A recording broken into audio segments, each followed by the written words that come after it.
এই তো আমি সব পরিবেশন করে নিয়েছি। এখন আস্তে আস্তে একে একে সবগুলো মশলা আমি দিয়ে দিব।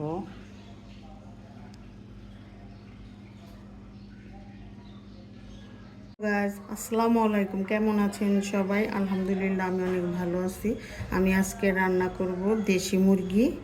দেখেন আমি কিভাবে পরিবেশন করি, আপনারা একটু দেখেন, আমার সাথে জয়েন হন।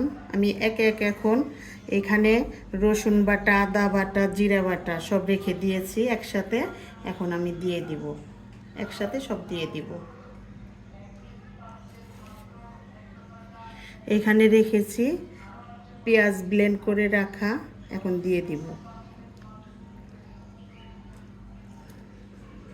গুঁড়ো, মরিচ গুঁড়ো, ধনিয়া গুঁড়ো দিয়ে দিচ্ছি।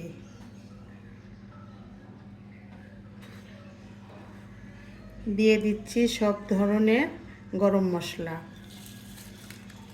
দিচ্ছি স্বাদ মতো লবণ। এখন আমি তেল দিয়ে মাংসগুলোকে পরিবেশন করে নিব মাখিয়ে।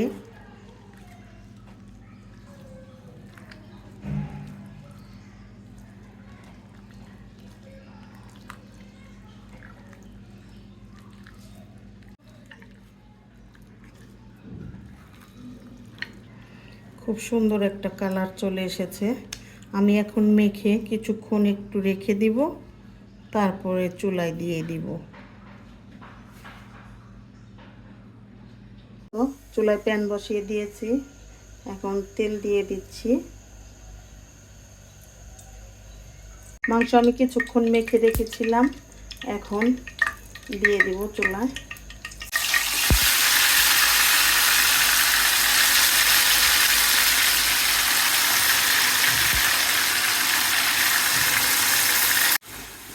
একটু নেড়ে নিব।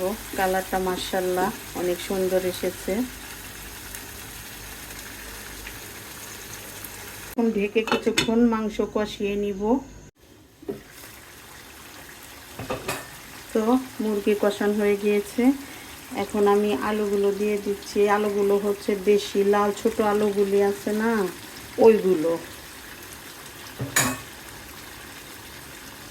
ওইটা আবার আমার ঘরের সবাই। কালারটা সেই জোশ এসেছে। ওই যে বললাম যে আমার ঘরে একটু মাংস বেশি খাওয়া পড়ে আমার মেয়ের জন্য।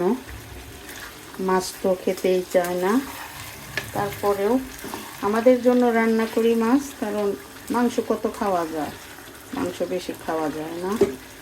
মেয়ের জন্য করতে হয়, আমাদেরও খাওয়া হয়।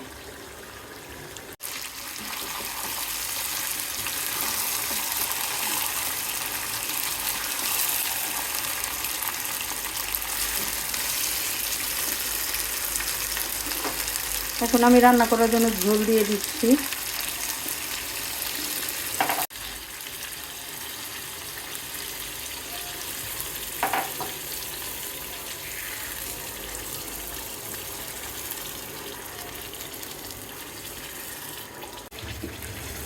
এই তো ফাইনালি আমার দেশি মুরগি রান্না কমপ্লিট।